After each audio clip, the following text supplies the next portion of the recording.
Bueno, pues muy buenas tardes a todos y bienvenido a la sesión de abril del arte de lo legal en cómo proteger tus derechos como creador.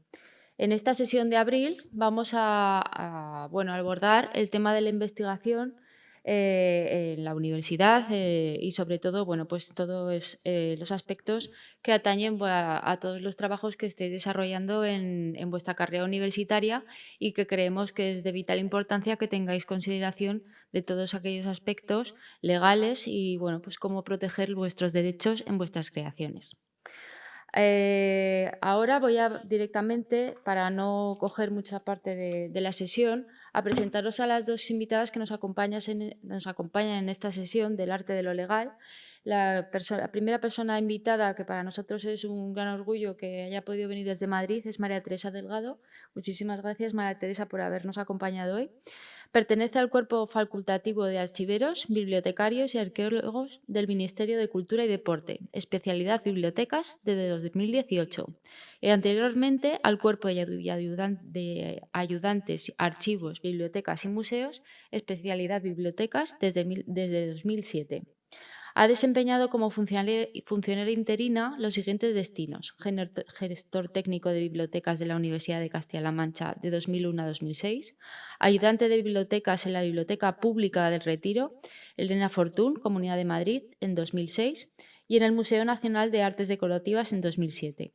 Actualmente ocupa la jefatura del servicio de partituras del Departamento de Música y Audiovisuales y anteriormente la jefatura de sección de música antigua, ambas en la Biblioteca Nacional de España. Es profesora del Máster de Gestión de Documentación Musical de la Universidad Autónoma en Madrid en 2013 y en los últimos años ha participado como formadora en diversos congresos y cursos de especialización en gestión y proceso técnico de documentación musical.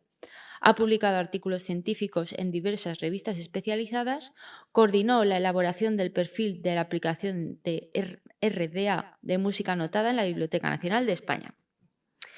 Forma parte del comité de la selección de ponencias en la Digital Libraries for Musicology Conference de 2019. Es presidenta de la Junta Directiva de la Asociación Española de Documentación Musical, AEDOM. Representante nacional en la rama española de IAML, International Association of Music Libraries, Archives and Documentation Centers, de la que lidera además el Comité de Eventos en Línea. Desde 2022 forma parte de la Junta Directiva FESABID, Federación Española de Asociaciones Biblioteconomía, Archivística, Documentación y Museística, como secretaria, además de ser enlace ser enlace con el Grupo de Bibliotecas y Propiedad Intelectual de la Federación. Menudo currículum que tiene María Teresa y que me falta un poco de oxígeno para leer toda su trayectoria.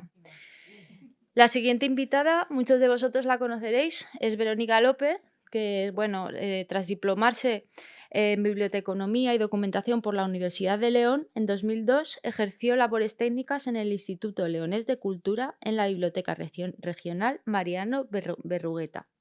Entre 2003 y 2004, por medio de la Agencia de Desarrollo Económico de Castilla y León, llevó a cabo el proyecto formativo Diseño e implantación de un sistema de gestión y documental y bibliográfica de una pyme en el sector servicios. Tiene más de 15 años de experiencia en el ámbito de las bibliotecas universitarias en la Universidad San Jorge y actualmente es responsable de la sección de bibliotecas, donde ejerce desde 2008 labores técnicas y de coordinación, formación especializada en la búsqueda y recuperación de la información y en el apoyo de los investigadores para la difusión de su producción científica.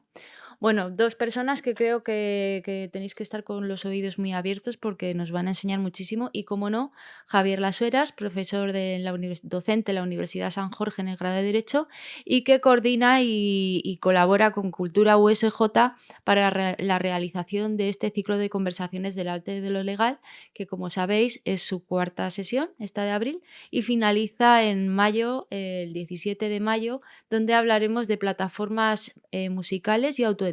También interesante para ver cómo proteger los derechos de creación en este ámbito. Bueno, pues sin más, muchísimas gracias a los tres por estar aquí con todos nosotros y adelante. Gracias. Bueno, buenas tardes a todos. Yo, como siempre, a mí me compete pues, hacer simplemente una pequeña introducción desde el punto de vista jurídico de la sesión o de la temática de la sesión de hoy. Los trabajos de investigación. Entendemos que los trabajos de investigación están dentro de lo que se puede entender como obras de carácter científico, ¿vale? Os recuerdo en este aspecto que el artículo 10 de la Ley de Propiedad Intelectual recoge como objeto de propiedad intelectual, además de las obras originales, literarias y artísticas, también las científicas. En cuanto al amplio espectro que los trabajos de investigación eh, tienen, hay que entender que la jurisprudencia sí lo tiene incluso reconocido, que incluimos dentro de ellos los trabajos de fin de grado, los trabajos de fin de máster, es decir, todo ese trabajo que incluso los alumnos realizan. Pero en esencia, los trabajos de investigación se producen por especialistas normalmente en cuestiones o en materias de carácter técnico de todo tipo de clases de ciencia. Es decir, por tanto, estamos hablando de trabajos que, por ejemplo, a lo que vosotros respecta, desde el ámbito jurídico, pues hasta el ámbito, vamos a decir, de la antropología o cualquier otro que sea ciencia. Y es importante destacar eso porque la protección de la obra científica en general no va a proteger propiamente, y esto es importante, el contenido, la idea de lo que en la obra científica se recoge, sino más bien la originalidad en el modo de exposición. Y esto es importante. Recordad que siempre, para que una obra esté protegida, el requisito de originalidad es importante, pero en el ámbito científico cobra especial relevancia. Pongo un ejemplo. Si alguien hace un trabajo de investigación histórica, por ejemplo, evidentemente se va a nutrir de datos de carácter histórico, datos que están al alcance de todos. Sin embargo, la obra en sí misma será original en la medida en que esta persona, este investigador, pues sea original en cuanto a la expresión, en cuanto a la composición de ese trabajo. Por tanto, es importante, y así desde luego lo tiene reconocido también la jurisprudencia, que este tipo de trabajos van a ser protegidos en cuanto a la originalidad. Y por supuesto que cualquier autor de una obra de carácter científico, de un trabajo de investigador, en principio y a priori, ya veremos que hay matices, tiene los mismos derechos reconocidos que cualquier otro autor, por tanto, los derechos morales, ya entiendo que sobradamente conocidos, y también los derechos de explotación de la obra. Digo con matices porque ya veremos, si mis compañeras de mesa creo que os lo dejarán muy claro. No será lo mismo una investigación en un ámbito público, en un organismo de investigación pública o una universidad pública, que una investigación que se hace a título privado y que, por tanto, más allá de eso, pues el que hace a título privado un trabajo de investigación, pues, sin más, tiene los derechos completos, más allá de que los transmita o no los transmita los derechos de explotación. También, dentro de esta introducción, quería daros un matiz sobre la titularidad de este tipo de obras de carácter de investigación y científicas, en el sentido que no lo hemos tratado en ninguna charla, que la ley de propiedad intelectual prevé la existencia no solo de obras individuales, sino de obras en colaboración, es decir, obras resultado de varios autores en el ámbito de investigación, se da bastante, que normalmente, salvo que haya pactos o contratos que lo regulen expresamente, pertenecen todos los derechos a todos los autores. Y también hay otro tipo de obras recogidas también en la Ley de Propiedad Intelectual, que son las obras colectivas. Las obras colectivas se difieren de las de colaboración en que suele ser una persona, da igual que sea jurídica o sea natural, que de alguna manera coordina e impulsa la realización de una obra en la cual intervienen varios autores.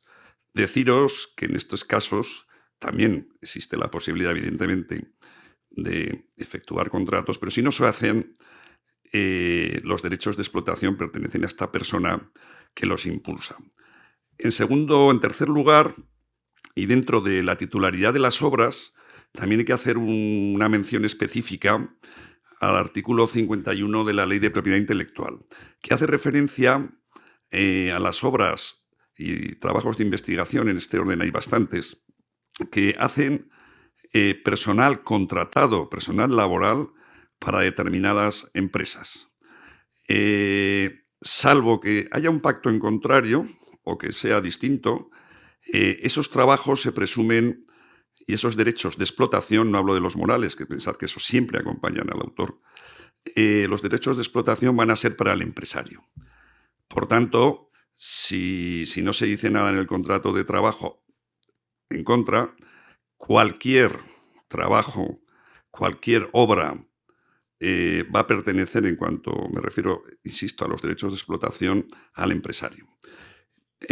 Lo que nos sitúa en un problema para aquellos, vamos a decir, entes que de alguna manera son los que cobijan determinados trabajos de investigación, pero no tienen el carácter de empresa. ¿Ya quiere usted preguntar? Las discográficas, no creo que estemos hablando de eso. ¿O te refieres?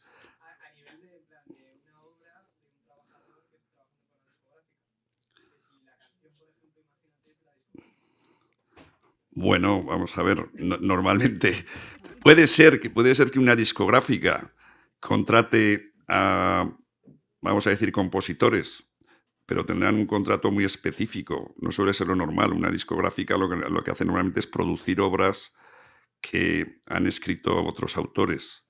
Pero bueno, en el ámbito de la propiedad intelectual, tratándose de derechos más allá de los derechos irrenunciables, que son los morales, cabe todo tipo de contrato, ¿no? Y por tanto de contraprestaciones. No hay problema en ese sentido. Pero bueno, ya preguntarás luego, no te preocupes. Me refiero a un problema que sucede sobre todo con los centros de investigación públicos y las universidades públicas. Deciros que hasta el año 2011 el tema estaba claro para los tribunales porque decían que los funcionarios no tenían carácter de personal asalariado y por tanto todas las obras de investigación que de alguna manera se suscitaban dentro de los organismos públicos pertenecían por entero en cuanto a derechos de explotación y en cuanto, por supuesto, a derechos morales, que eso nunca cambia, a los propios autores, sin más a los propios investigadores. ¿Por qué hasta 2011? Pues hasta el 2011 se dictó unas leyes con unos artículos un poquito confusos de la Ley de Economía Sostenible y la Ley de Ciencia, Tecnología e Innovación, en los cuales dejaban entrever o eran un poco contradictorios con lo que decía la Ley de Propiedad Intelectual. ¿Por qué? Porque venían a decir que determinados trabajos que se hacían en estos senos públicos, pues de alguna manera deberían pertenecer a estas instituciones públicas. Pero si bien te remitía a la Ley de Propiedad Intelectual, con lo cual, como la Ley de Propiedad Intelectual, insisto, seguía hablando de personal asalariado, pues la mayoría de la doctrina decía que de la misma manera que a funcionarios no se les aplicaba esa norma. Bueno, hoy quedará claro que ese tema ya está cambiado porque, si no recuerdo mal, en 2022 se modificó la norma, concretamente una modificación a la Ley de Ciencia, Tecnología e Innovación que dejó sin efecto los artículos al respecto de la Ley de Economía Sostenible y modificó los que regulaban esta materia. Y hoy en día se puede interpretar que todas aquellas obras, aunque mis compañeras os lo dejarán más claro, que de alguna manera están subvencionadas mayoritariamente por capital público, fondos de origen público, y en senos de instituciones públicas, va a suponer que estos entes, van a tener los derechos. Hay duda en cuanto a la ley se refiere a titularidad. ¿No? Entendemos que se debe referir a la titularidad de los derechos de explotación. Los morales, como decimos, esos son totalmente irrenunciables e intransmisibles. de alguna manera, lo que se ha hecho esta ley, os tengo que recordar, es equiparar a lo que estaba previsto en la ley de patentes. La ley de patentes tenía previsto, creo que en el artículo 20, que cuando alguien en el seno de una investigación, y era también en los ámbitos públicos, evidentemente, por tanto, centros de investigación públicos, universidades públicas, hacía una investigación que generaba una patente de cualquier tipo, esa pertenecía evidentemente al ente para el que se trabajaba sin perjuicio de cierta participación económica para el autor o los investigadores.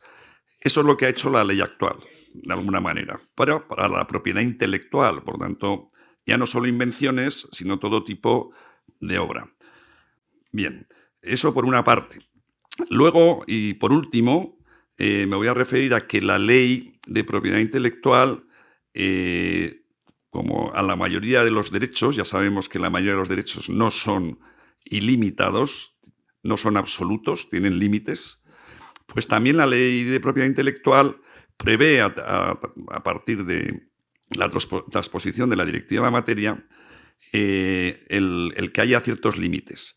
El fundamental, y que afecta a todo tipo de obras y personas, es el que está previsto, en el artículo 32.1, lo que se conoce como el derecho a cita, que básicamente es que se puede incluir en obras propias fragmentos de obras ajenas y también de obras plásticas y fotografías de carácter aislado.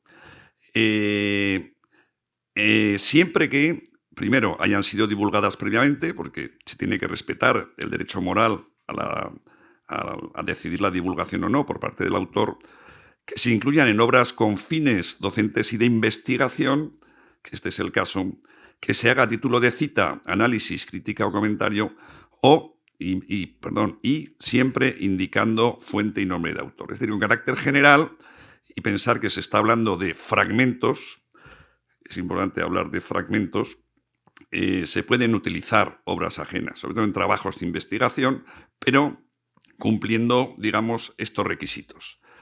Sin embargo, la ley de propiedad intelectual es un poco confusa ya en los siguientes límites referidos a la materia, porque establece en el mismo artículo 32, en otro apartado, en el 3, también sin derecho a retribución para el autor, como es el caso del 32.1, la posibilidad de que profesorado de educación reglada de universidades y organismos públicos de investigación puedan reproducir, distribuir, comunicar pequeños fragmentos. Hablo y digo, claro, pequeños fragmentos, porque como habéis visto en la primera posibilidad es fragmentos. Es decir, parece que te da mucha más posibilidad para actuar el 31.1, ¿no?, que el 31.2, por tanto, tiene sentido. Y además te establecen una serie de requisitos que están previstos en esa ley, sobre todo para fines docentes y de investigación es lo importante. Y omiten que en este caso se pueda hacer esto con manuales o textos dedicados o que sean de alguna manera pensado para la enseñanza. Vale. También hay otro límite al derecho de propiedad intelectual, que es el previsto en el artículo 32.4. En este caso sí que con derecho a retribución, que es retribución parcial, distribución y comunicación pública de obras. Fijaros que hemos hablado de fragmentos, pequeños fragmentos y ahora parcial. ¿Qué sucede con estos? Que básicamente, y referido al personal investigador, se puede hacer esa reproducción. ¿Qué es parcial? Pues según nos dice la ley, un capítulo de un libro, un artículo de una revista, 10%. Parece ser que está pensado como para que investigadores o grupos de investigadores pues puedan de alguna manera distribuir entre ellos este tipo de obras. Por lo tanto, es un límite, yo creo que muy ceñido al ámbito docente y de investigación. Ya deciros también que hay otro límite del artículo 37.1, que nuestras bibliotecarias seguro que se lo conocen mejor, referida a museos, bibliotecas, que por tanto no voy a profundizar porque lo harán mis compañeras de mesa con total seguridad. Y por último, simplemente hablar que no está conceptada una ley de propiedad intelectual como límite, pero a mí no me cabe duda. Es el que está previsto en el artículo 37 de la Ley de Ciencia, Tecnología e Innovación referido al Open Access, es decir, a la obligación en algunos casos de publicación en abierto. Artículo titulado como Ciencia Abierta y que de alguna manera tiene como finalidad el dar un acceso abierto y gratuito a la mayoría de las personas en cuanto a los trabajos de investigación. ¿Cuándo? ¿En qué casos? Pues en trabajos producidos con fondos públicos, evidentemente en su mayoría, y que estén publicados en revistas científicas, básicamente, ¿no? De tal manera que todo proyecto de investigación subvencionado con fondos públicos debería conllevar, según establece la ley, la publicación en Open Access. Y yo con estos 3 puntos básicos de introducción, pues cedo la palabra a mis compañeras de mesa. Gracias.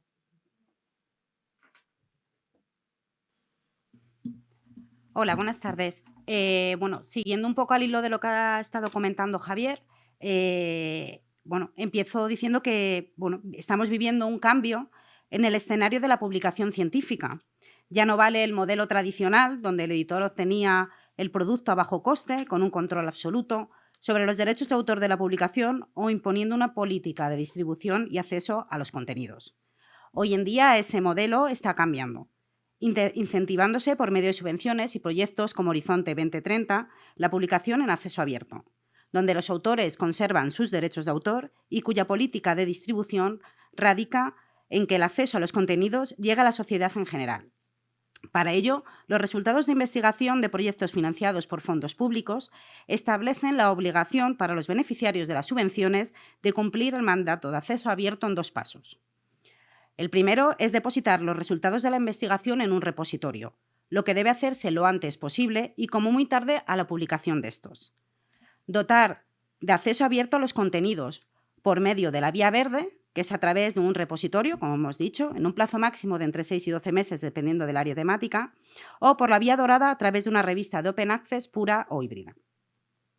En la nueva Ley de Universidades, que entró en vigor este pasado día 12 de abril, en su artículo 12, Fomento de la Ciencia Abierta y Ciencia Ciudadana, se indica que el conocimiento científico tendrá la consideración de un bien común.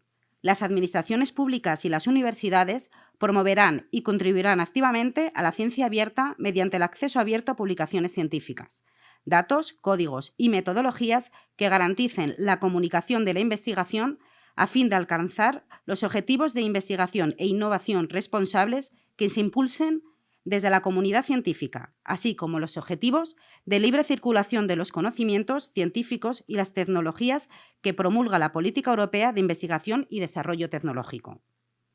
Está claro que no todas las publicaciones que se están haciendo están por medio de subvenciones, por lo que sí que se les recomienda siempre a los autores que reserven sus derechos de propiedad intelectual cuando firman los contratos y los acuerdos con las editoriales, cediéndoles únicamente las facultades necesarias para la publicación y siempre que sea posible se hagan uso de licencias Creative Commons.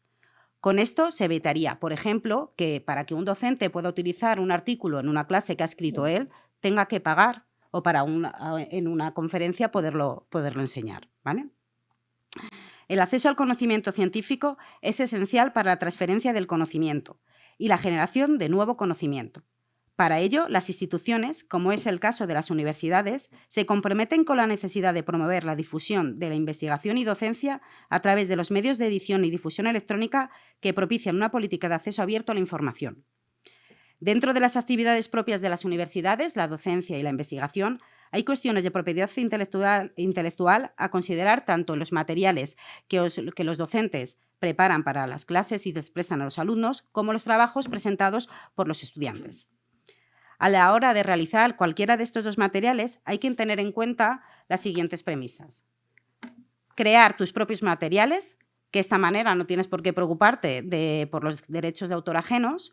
Buscar y utilizar material en dominio público con licencias tipo Creative Commons o contemplar la posibilidad de que algunas de las excepciones legales puedan ser aplicadas, las excepciones que Javier os ha estado comentando para el ámbito de la investigación.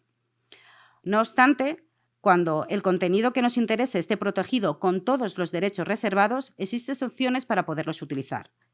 solicitar permiso al titular de los derechos para hacer uso de este con fines docentes o de investigación, hacer uso de un fragmento únicamente acompañado de su cita para que quede clarificado de dónde se ha extraído el contenido. Para ello hay muchos formatos normalizados. Dependiendo un poco del área temática, se utilizan unos o se utilizan otros. Hablamos de APA, Vancouver, MLA, Chicago. De esta manera evitamos el plagio. En este campo, las bibliotecas tenemos como misión facilitar el acceso y la difusión de los recursos de información. Para ello tenemos herramientas, los repositorios, que permiten la difusión de la producción científica, la conservación de los materiales y la preservación de los derechos por parte de los autores. También se están firmando acuerdos transformativos fomentados por la CRUE, Conferencia de Rectores de las Universidades Españolas, e iniciados por Revium, la Red de Bibliotecas Universitarias Españolas, de índole nacional, con las grandes editoriales, a través de los que se permite la publicación de artículos en sus revistas en acceso abierto. En el artículo 12 de la nueva Ley de Universidades que he citado anteriormente, también se insta al deber del personal docente e investigador de depositar una copia de la versión final aceptada para publicación y los datos asociados a la misma en repositorios institucionales o temáticos de acceso abierto, de forma simultánea a la fecha de publicación, y a las universidades a promover la transparencia en los acuerdos de suscripción con editoriales científicas. Cuestiones que, como hemos visto, desde hace años ya se están llevando a cabo desde las universidades por medio de los repositorios institucionales y los acuerdos transformativos con las editoriales a nivel nacional. Existen repositorios muy diversos, temáticos, institucionales, de datos. En mi caso concreto os voy a hablar de los repositorios institucionales, ya que en la Universidad San Jorge ponemos a disposición de la sociedad nuestro RUSJ, cuya misión es reunir, conservar y difundir a través del acceso abierto los documentos resultantes de la actividad académica y científica de nuestra universidad. Cuando hablamos de actividad académica y científica, hacemos referencia a los artículos de los investigadores, las tesis, los trabajos de fin de grado y máster de los alumnos, las publicaciones institucionales como las memorias anuales y de investigación. Hay que tener en cuenta que no todo lo comentado anteriormente puede ser subido directamente a un repositorio. El autor siempre tiene que dar su consentimiento y siempre hay que revisar que se preserven, por ejemplo, todos los derechos de confidencialidad. En el caso de las tesis doctorales, en el artículo 14.5 del Real Decreto del 99/2011, dispone que, una vez aprobada la tesis doctoral, la universidad se ocupará de su archivo en formato electrónico abierto en un repositorio institucional. No obstante, esto puede generar un conflicto cuando una tesis está realizada en el amparo de un convenio de investigación con una empresa con cláusulas de confidencialidad. Por ello, las universidades ofrecen alternativas como la publicación de una versión reducida de la misma o la publicación de la tesis tras un periodo de embargo en el que haya transcurrido el periodo de protección del contenido. En el caso de los trabajos de fin de grado y máster, es necesario que los autores firméis una autorización que les permita publicarlo en acceso abierto, y al igual que en el caso de las tesis, habrá que comprobar si existe alguna cláusula de confidencialidad si el trabajo se ha realizado bajo el ámbito empresarial. Hay que tener en cuenta que los repositorios, a su vez, pueden ser recolectados por otros agregadores de repositorios de ámbito nacional, como es el caso de Recolecta, que es un recolector de ciencia abierta a nivel nacional que nace en 2007 como fruto de la colaboración entre la Fundación Española para la Ciencia y la Tecnología y la Red de Bibliotecas Universitarias, o como OpenAIRE, que es un proyecto europeo de apoyo al movimiento de ciencia abierta, entre otros. Estos dos recolectores están recolectando, nunca mejor dicho, la información que está dentro del RUSJ de nuestro repositorio. A través de estos procesos de recolección, atendemos a la premisa de dar una mayor difusión a la producción científica entre la sociedad, así como una mayor divulgación del conocimiento. Pero todo esto se hace, como hemos comentado, garantizando los derechos de autor. Los derechos de autor pueden preservarse por medio del copyright o las licencias Creative Commons. El copyright es un derecho exclusivo de un autor, editor o concesionario para explotar una obra literaria, científica o artística durante cierto tiempo. Mientras que las Creative Commons son modelos de contratos que sirven para otorgar públicamente el derecho de utilizar una publicación protegida por los derechos de autor. Todos los diferentes modelos de contratos parten de que obligatoriamente, siempre que se utiliza un trabajo que esté bajo estas licencias, es necesario especificar la autoría de este. Las licencias Creative Commons son las que se utilizan desde los repositorios a la hora de hacer las publicaciones. Las bibliotecas universitarias, a través de sus redes sociales y sus webs, ponen a disposición del público en general información y herramientas destinadas a la investigación y publicación en acceso abierto a los trabajos. En el caso concreto de la Biblioteca de la Universidad San Jorge, en su web biblioteca.usj.es, en la sección de investigación, donde se encuentra un gran abanico de información sobre cómo publicar en acceso abierto, la utilización de las Creative Commons, recolectores o repositorios de interés. Para el caso más concreto de los investigadores, se ofrece información más específica sobre cómo publicar, políticas editoriales, diferentes cursos para la investigación, recursos, incluso información para la gestión de datos de la investigación. Quiero aprovechar este foro para que quede muy claro que es igual de importante tener un riguroso cuidado en temas de conservación de derechos de autor, tanto para una publicación científica como para un trabajo de fin de grado o máster. Todos están sujetos a la misma ley de derechos de autor. El campo de la investigación y la publicación es muy amplio, por lo que desde las bibliotecas animamos a todos los autores, bien sea para publicar un artículo o un trabajo académico, tengan muy en cuenta todas las premisas que se van a hablar hoy aquí, pero además para que se dirijan al personal de las bibliotecas o personal específico que puedan tener en su institución para solventar aquellas dudas que puedan generarse a la hora de la investigación y futura publicación. Gracias. Agradecer enormemente la invitación a FESAVIT a este foro. Creemos que muchas veces las bibliotecas, los archivos, los centros de documentación son grandes desconocidos. Y una de nuestras misiones es exactamente que la comunidad investigadora, científica, sepa que su universidad puede dar este servicio de biblioteca como algo central a la hora de articular su carrera de estudio. Porque muchas veces los alumnos universitarios veis la biblioteca como un lugar donde hay libros, revistas, profesionales, pero os invito a que curioseéis todo lo que os puede ofrecer ese centro de recursos de aprendizaje y de la investigación, porque muchas veces pasáis por las bibliotecas y no llegáis a conocer todos los servicios que se os pueden ofrecer. Y os pueden ayudar muchísimo en vuestra carrera.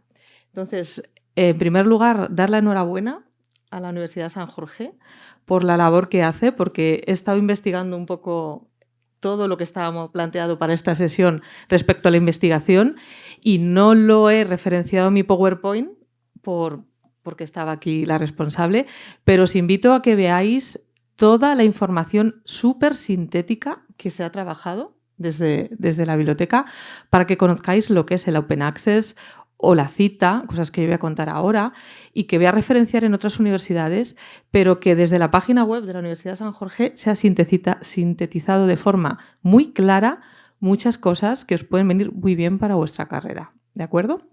Paso rápidamente a hacer una pequeña presentación de lo que estamos trabajando en el mundo de las bibliotecas y archivos y desde FESAVIT, que tiene un grupo específico. Estamos articulados en distintos grupos de investigación desde el punto de vista de la formación, pero tenemos uno también de propiedad intelectual. ¿Por qué? Porque la propiedad intelectual es muy importante en las bibliotecas y está articulado por profesionales de todo tipo de bibliotecas, no solo universitarias, sino también centros de documentación especializados y bibliotecas públicas. ¿Y qué es FESAVIT? Pues es una federación de sociedades de archivística, biblioteconomía y documentación. Es una entidad privada sin ánimo de lucro y que fue fundada en el año 98. Somos un lugar de encuentro para el sector de bibliotecas, archivos, museos y centros de documentación y realmente FESAVIT articula las grandes asociaciones de bibliotecarios y archiveros y conservadores de museos que hay en España, tanto regionales como puede ser el Col·legi Valenciano o el Col·legi Catalán o SEDIC, la Sociedad Española de Documentación Científica, o más especializadas como la Asociación Española de Documentación Musical, etc. Es decir, FESAVIT somos una federación de asociaciones de profesionales de las bibliotecas y los archivos. ¿Me entendéis? ¿Vale? Por eso nos han pedido que estemos aquí para cimentar cómo desde la federación se auxilia también estos trabajos de de propiedad intelectual. El grupo de propiedad intelectual ya tiene sus años, como veis, se creó en el año 1996 y tiene como objetivo contribuir a la defensa del derecho y a la propiedad intelectual adaptado al rol de las bibliotecas. Y para ello estudiamos y elaboramos informes técnicos que elevamos a la Junta Directiva de FESABIT y complementariamente impulsa acciones de difusión, y esto es lo más importante que quiero contaros, hacemos campañas de difusión tan sencillas como la página web de la Universidad de San Jorge en la biblioteca para que conozcáis los derechos de autor aplicados a vuestro campo de investigación, ¿vale? Tanto para el colectivo bibliotecario como para la comunidad, ¿no? Investigadora. El grupo de trabajo de bibliotecas y propiedad intelectual aspira a ser un referente en la defensa del equilibrio entre los derechos de propiedad intelectual y los derechos de acceso a la cultura y a la educación, porque es algo muy importante. Hay que acceder a la información, pero como se está diciendo en esta mesa, siempre bajo el derecho, ¿de acuerdo? En este caso de la propiedad intelectual. Os pongo unas pequeñas pinceladas de cuáles son los ejes de este grupo, que es tener criterio, advocacy, y luego también estamos trabajando en las líneas de la DEMUT, que no sé si sabéis que tenemos la Ley de Propiedad Intelectual en España, pero tuvimos que adaptar por normativa europea, una normativa europea, valga la redundancia, sobre el mercado único de derechos en el mercado digital. Y en España tuvimos en el año 21 que adaptar esta directiva, ¿vale? Entonces, en el grupo de propiedad intelectual también hemos reflexionado sobre esta directiva. Bueno, rápidamente, porque ya se ha expuesto en la mesa. Los derechos molares de un autor siempre van a ir dentro, inalienables con el propio autor. Pero luego, como se ha hablado, están los derechos de explotación, que es reproducción, distribución, comunicación pública y transformación. Y luego que los derechos de explotación tienen plazos, como ya sabéis. Ups, que toqué aquí. Vale, como se ha hablado también, rápidamente paso, tenemos límites, ahí veis todo el articulado de límites, y uno muy importante es el artículo 32, como hablábamos, de la cita con el fin educativo e investigación científica, o el 37 de bibliotecas y luego el 37 bis para obras huérfanas, que también vamos a hablar de lo que serían esas obras huérfanas. Como veis, hay también otro tipo de límites, como por ejemplo discapacidad, que también en FESABIT estamos trabajando en el Tratado de Marrakech, en la adopción del Tratado de Marrakech, para también dar accesibilidad a las personas que tienen discapacidad. Y vamos a uno de los límites que ya se ha hablado en la mesa, el derecho de cita. Como hemos hablado, y ha hablado muy bien el profesor, articulaba también esa idea de fragmento, pequeño fragmento, independientemente de los distintos artículos. Pero vuelvo otra vez a las bibliotecas. ¿Veis esta infografía tan sencilla que tenéis? Esto está elaborado por el Grupo de Propiedad Intelectual de Revium, que es la red de bibliotecas universitarias en España, amparado por la CRUE. Y esta infografía la tenéis en vuestra página web de la Biblioteca de San Jorge. Y ahí claramente te dan unas pautas para, como ha explicado muy bien Verónica, se sepa lo que es la cita y en qué amparo podéis citar dentro de vuestros trabajos de investigación. O sea, esto que veis ahora mismo en este PowerPoint rápidamente, podéis verlo desde vuestros ordenadores y tablets porque está albergado en la página web de la biblioteca.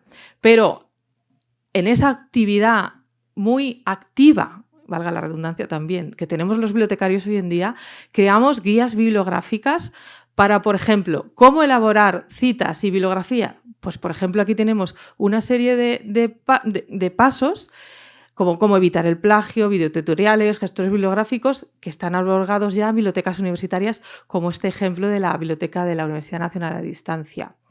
Luego también tener en cuenta los límites de cara a la reproducción. Y ahí entra algo muy importante, las entidades de gestión de derechos.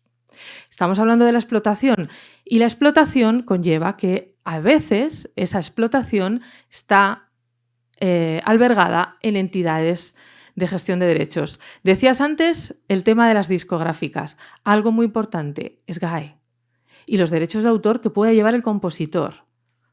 ¿De acuerdo? Pero en el caso, por ejemplo, de la reproducción en fotocopias y demás, hay que tener en cuenta otra entidad, que es CEDRO. Y eso no hay que olvidarlo, que también esos derechos de autor pueden ir al grupo de investigación, al colectivo, a la persona, pero también es muy importante que esos derechos pueden estar llevados por entidades de gestión. Hay otras entidades también para obras de arte y demás. Entonces, algo muy importante y pues eso, hay que llegar a un acuerdo con las entidades de gestión de derechos y como algo que ha dicho también Verónica, saber qué es el dominio público. ¿Sabéis lo que es el dominio público? ¿Alguien me podría dar una pincelada de qué es el dominio público? Pues os adelanto, son obras que han expirado esos derechos de autor. ¿De acuerdo? Por ejemplo, la Biblioteca Nacional, ¿conocéis la Biblioteca Digital Hispánica? Hay muchísima documentación en acceso abierto que podéis descargar libros del siglo XIX, materiales del siglo XVIII. ¿Por qué se pueden descargar de forma íntegra? Porque han agotado esos derechos de autor, porque ya están en dominio público.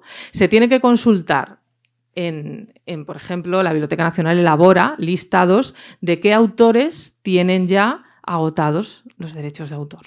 ¿De acuerdo? Y ahora vamos a ese papel activo que tenemos ahora los profesionales de la documentación. Lo mismo que hablábamos antes del derecho de cita y esa infografía, desde FESAVIT hemos creado distintas infografías que también podéis descargar desde la página web y también unas FAQs muy sencillas como píldoras de qué son los derechos de autor en la actividad docente, en el campo de la ilustración y podéis también hacer un pequeño barrido de todo este tipo de información en esas píldoras, en esas FAQs que tenemos en la página web de FESAVIT. Esta infografía también es pública y la podéis descargar, que es la gestión colectiva de derechos. ¿Qué es de lo que estamos hablando? SGAE, CEDRO, tienen esa capacidad, ¿no? Luego, algo muy importante que también se lleva a cabo en el ámbito de las bibliotecas, el préstamo. ¿Vale? Pues aquí en esta infografía tenéis las claves para las bibliotecas donde se nos dice qué es exactamente lo que se puede y lo que no se puede hacer en los centros bibliotecarios. Seguimos en esos límites, que también hay un artículo donde habla que se puede autorizar la comunicación en red cerrada, pero cuidado lo que se pone y lo que se deja colgado en los campos virtuales. También algo muy importante, porque parece ser que en el campo virtual se puede volcar todo. No. En lo que hay en el campo virtual también tiene derechos de autor y hay que pedir autorización a la hora de colgar esa información. Mucho cuidado, porque el responsable es quien lo cuelga y también puede ser la entidad. ¿De acuerdo? Algo que tenemos también en las bibliotecas más patrimoniales, muy en cuenta, son las obras huérfanas, aquellas en las que los derechos no están identificados. Y en ese caso, cuando queremos poner en abierto una obra que no tenemos el autor identificado, hay que hacer lo que se denomina una búsqueda diligente. Hay que intentar llegar a saber quién es, y hay una normativa específica para llevar adelante las obras huérfanas. También hemos creado una infografía y hay una persona especializada dentro del grupo de propiedad intelectual de FESAVIT especializada en las obras huérfanas. Y aquí tenéis, si os cae en el examen lo que las obras huérfanas, tenéis ahí también una infografía muy sencilla. Ahora entramos en ese mundo abierto que vemos ahí, que sería el acceso abierto frente al mercado editorial tradicional. Cuando se dice que el acceso abierto es una actividad emergente, ¿no? Las primeras declaraciones respecto al acceso abierto ya son de los primeros años 2000, ¿no? O sea, que han pasado ya 20 años. Y ahí estamos, como decía Verónica, dando pequeños pasos para que poco a poco el miedo o los compromisos, pero también que seamos claros cuál es la legislación clara y los derechos, ¿no?, de los autores a la hora de firmar los acuerdos y los contratos, hablando de los embargos o esas licencias que pueden ser híbridas dentro de lo que puede ser el acceso abierto, como bien has dicho, en la ruta verde o la ruta dorada, pero también esas rutas, esos modelos híbridos que tenemos que tener muy claros a la hora de publicar. También en FESAVIT hemos hecho unas infografías muy sencillas de lo que es el acceso abierto y algo que se está llevando, como estábamos hablando, dentro de la actividad científica muy importante, que es la reutilización de los datos y los datos abiertos. Mucha de la investigación que está hoy en día en los servidores o los repositorios permite hacer minería de datos. ¿Y para qué vamos a entrar ya en la inteligencia artificial, ¿no? Esa minería de datos nos permite también, y ahí viene especificada, cuáles son las claves, porque también la minería de datos venía en la de MUT, en esa directiva de mercado único, también venía especificada también artículos respecto a la minería de datos, y ahí en esa infografía, no me voy a extender, pero también puede el público y los que nos vean en el canal de YouTube podrán ver qué es claramente los datos abiertos y la minería de datos dentro de También, como os decía, la actividad incesante que se están haciendo en las bibliotecas universitarias, como también esta biblioguía LibGates que tiene la Biblioteca Universitaria de la Biblioteca de Valladolid, también hablando de la actividad académica y la propiedad intelectual, o la Universidad de Granada también. Y luego, como hablaba Verónica, la importancia de que poco a poco, desde el punto internacional y también nacional, se están creando iniciativas donde se reglamenta ya lo que tiene que ser en acceso abierto mediante la financiación pública, como los planes europeos, Horizon 2020 o Horizon Europe, donde vemos planes específicos desde el marco europeo para dejar pasos y dar pasos en la necesidad del acceso abierto cuando hay una financiación pública. Luego también se está avanzando en licencias como Read and Publish, donde las propias entidades son las que amparan, ¿no? Y hay, como bien dices, acuerdos con el mercado editorial, ¿no? Y bueno, hablaros también de lo que estábamos hablando, de que FESAVIT estuvo detrás de todo del tema de la Directiva Europea de Derechos de Autor en el Mercado Único. Hicimos una serie de iniciativas, dimos publicidad con infografía también y con documentación en nuestra página web. Y bueno, dando toda esta publicidad hasta que se publicó el Real Decreto en el noviembre de 2021, pero una de las iniciativas o una de las propuestas por parte de FESAVIT es que se articulara mucho más esta legislación y parece ser que en ese sentido vamos en España avanzando en la legislación. Por último, y como comentaba al principio, la importantísima labor a la par que hacemos en FESAVIT desde el Grupo de Propiedad Intelectual y Bibliotecas, desde Revium, desde la Red de Bibliotecas Universitarias de la CRUE, que también tienen un grupo muy potente, donde hay muchísima documentación también accesible para profesionales y para la comunidad.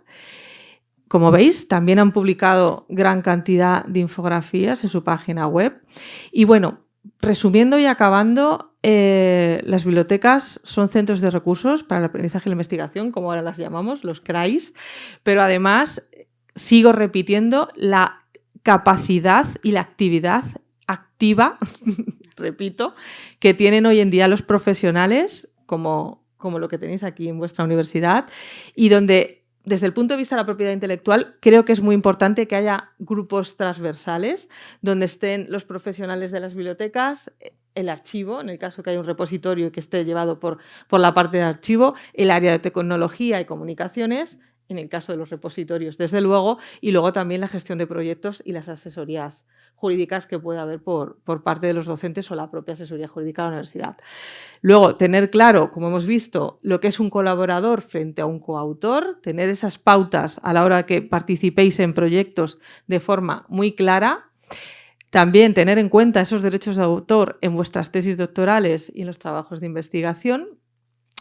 Y bueno, que estamos ahora mismo también estuvimos en la ley presentando desde FESAVIT también un apostillado a lo que sería la ley de ciencia y que también ahora hemos hecho unas consideraciones al anteproyecto de ley de creación de Oficina Española de Derechos de Autor y Conexos.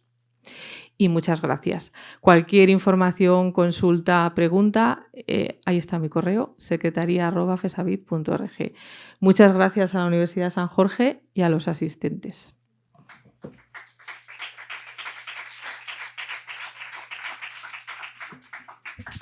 Bueno, ahora como sabéis, si queréis hacer alguna pregunta,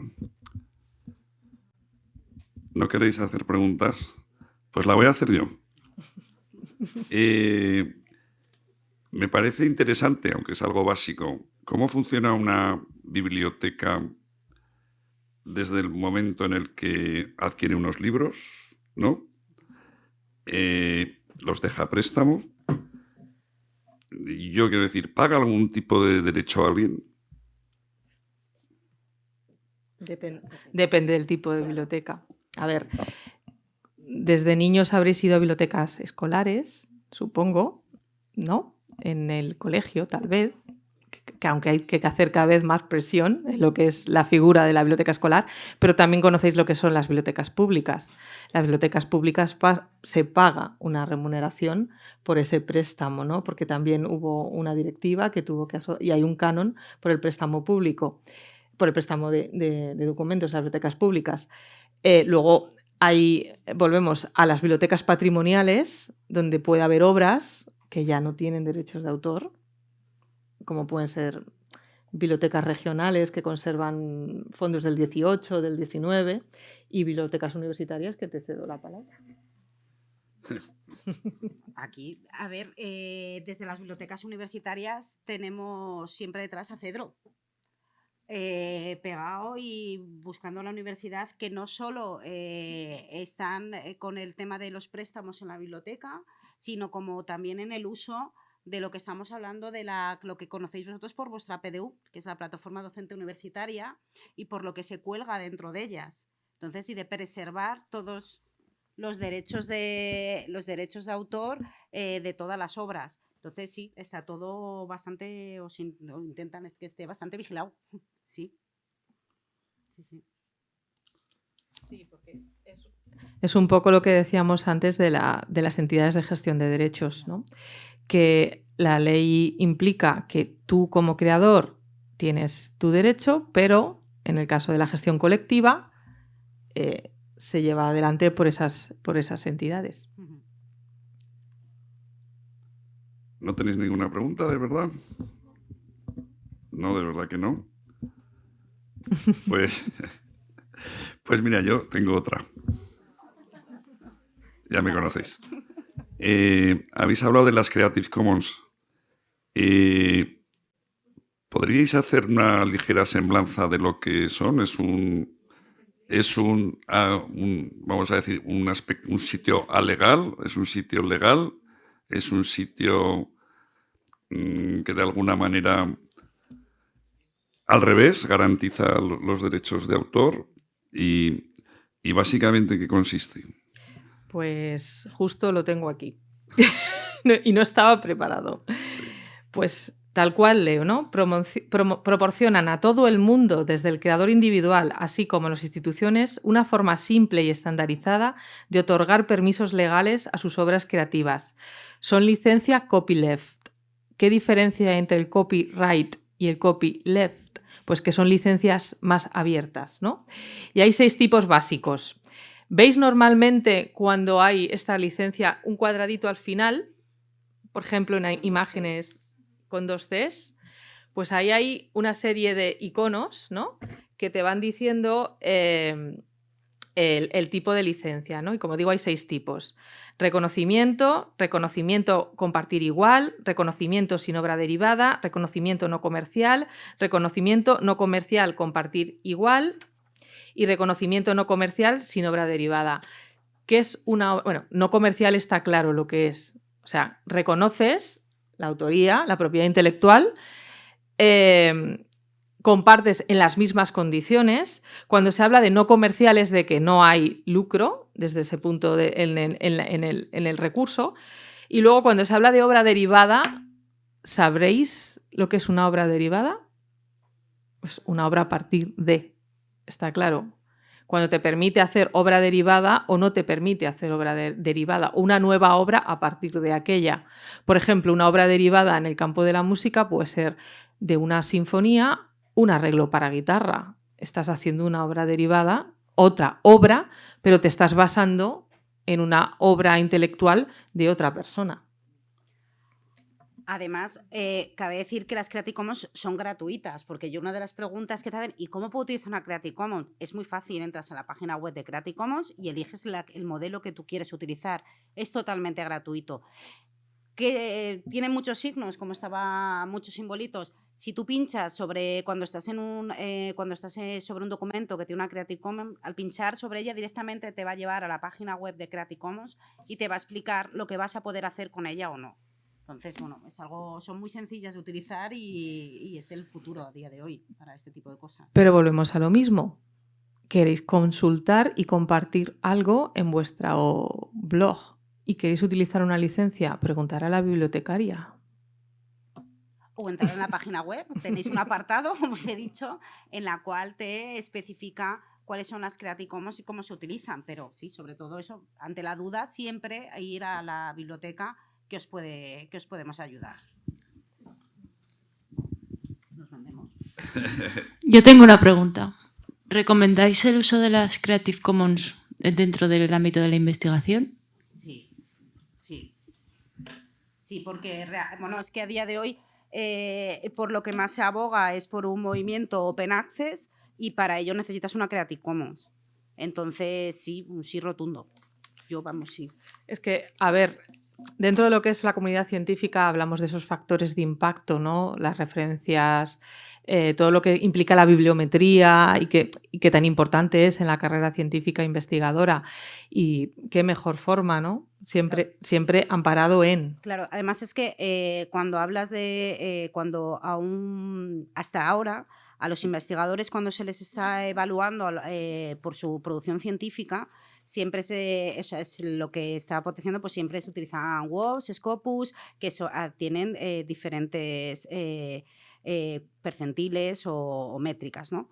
A día de hoy la nueva ley de universidades, que vuelvo a citarla porque la verdad que me agradó el apartado nuevo que han puesto sobre ciencia abierta, especifica que se tengan en cuenta la publicación en acceso abierto en los repositorios institucionales, que se puntúe a la hora de acreditar y a la hora de cuando pasan diferentes procesos se puntúe y ese tipo de acciones, el estar publicando en acceso abierto. Y si yo envío una obra, una investigación, un artículo a una convocatoria de publicación en una revista de alto impacto, ¿antes debo de registrarla en Open Access?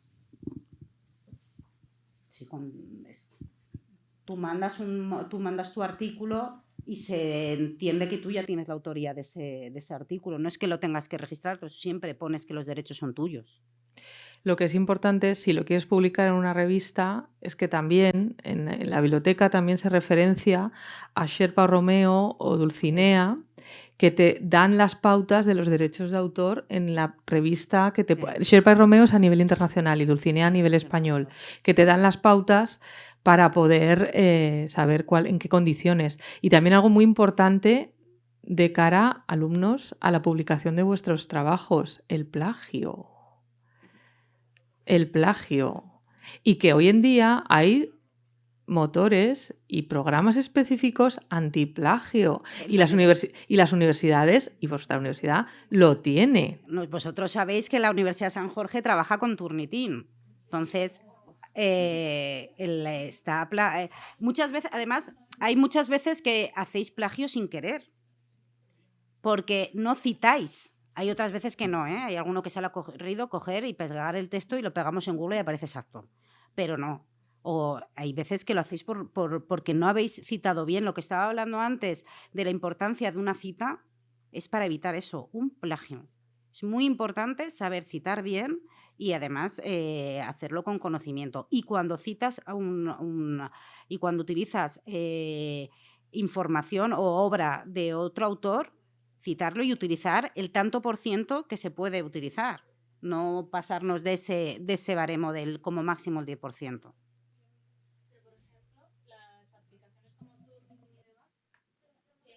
Espera, que no te...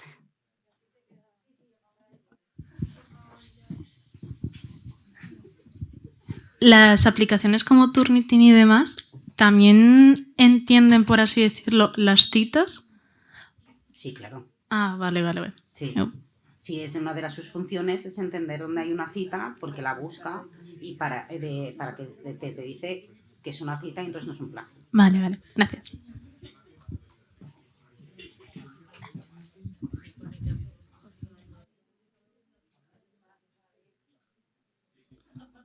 Bueno, pues yo creo que podemos despedir hoy la sesión y creo que mis compañeras merecen un fuerte aplauso.